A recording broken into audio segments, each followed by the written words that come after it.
Assalamualaikum warahmatullahi wabarakatuh. Saya Natiara Octavia, semester 2, kelas 2D, dari Fakultas Tarbiyah dan Tadris, Prodi Tadris Bahasa Indonesia. Di sini saya akan membahas tentang klasifikasi bunyi. Sebelumnya, terima kasih kepada Ibu Dina Putri Juli Astuti MPD yang telah mengampu mata kuliah fonologi. Baiklah, langsung saja.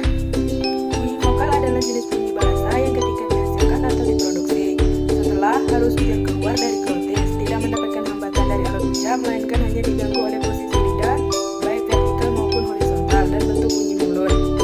Bunyi vokal dapat diklasifikasikan berdasarkan posisi lidah atau bentuk mulut. Contohnya, I adalah vokal depan, tinggi, atas, dan tak datar. Bunyi semivokal atau bunyi non-suku kata adalah vokal yang membentuk suku kata diftong dengan vokal penuh. Contohnya, dia sesuai dengan I. Bunyi konsonan adalah bunyi bahasa yang diproduksi dengan cara setelah arus bibir keluar dari glotis lalu mendapatkan hambatan pada alat-alat ucap terbentuk di dalam rongga mulut atau rongga hidung. Bunyi konsonan dapat diklasifikasikan berdasarkan tempat artikulasi, cara artikulasi, bergetar tidaknya pita suara, dan strip tone. Huruf konsonan terdiri atas 5 huruf, yaitu A, E, I, dan O. Contohnya API. Bunyi pendek adalah bunyi yang diartikulasikan dengan vokal pendek. Contohnya bunyi pada jam dinding.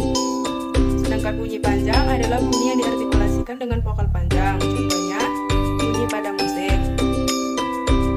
Geminan adalah rentetan artikulasi yang sama sehingga dalam pengucapannya menimbulkan ucapan bunyi yang panjang.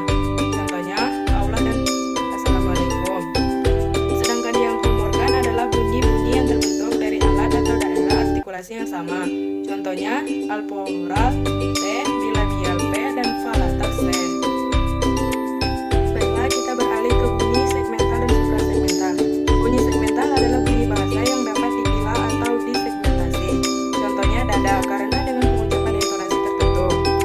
Sedangkan yang bunyi suprasegmental adalah bunyi yang menyertai bunyi segmental. Unsur yang termasuk suprasegmental adalah intonasi, nada, tekanan, dan getaran yang keluar. Contohnya bisa dipakai pada saat tukang bakso mengetuk mangkok yang ia siapkan dengan sendok, itu menandakan menawari.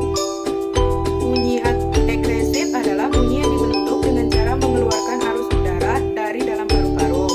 Sedangkan bunyi engresif adalah bunyi yang dibentuk dengan cara menghisap udara ke dalam paru-paru.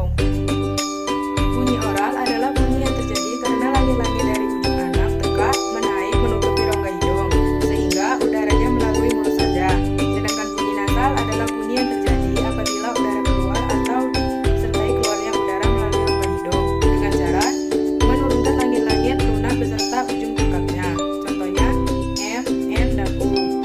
Dan yang terakhir itu bunyi tunggal dan bunyi rangkap. Bunyi tunggal yaitu bunyi yang berdiri sendiri dari satu suku kata, semua bunyi vokal atau monofton dan konsonan. Sedangkan bunyi rangkap adalah dua bunyi atau lebih yang bergabung dalam satu suku kata. Contohnya I, au, dan oi. Mungkin itu saja yang dapat saya sampaikan atau saya bahas mengenai tentang klasifikasi bunyi. Jika penjelasan saya kurang tepat atau kurang bagus, baik, saya mohon maaf. Kepada Allah saya mohon ampun. Saya akhiri, wabillahi taufiq walhidayah.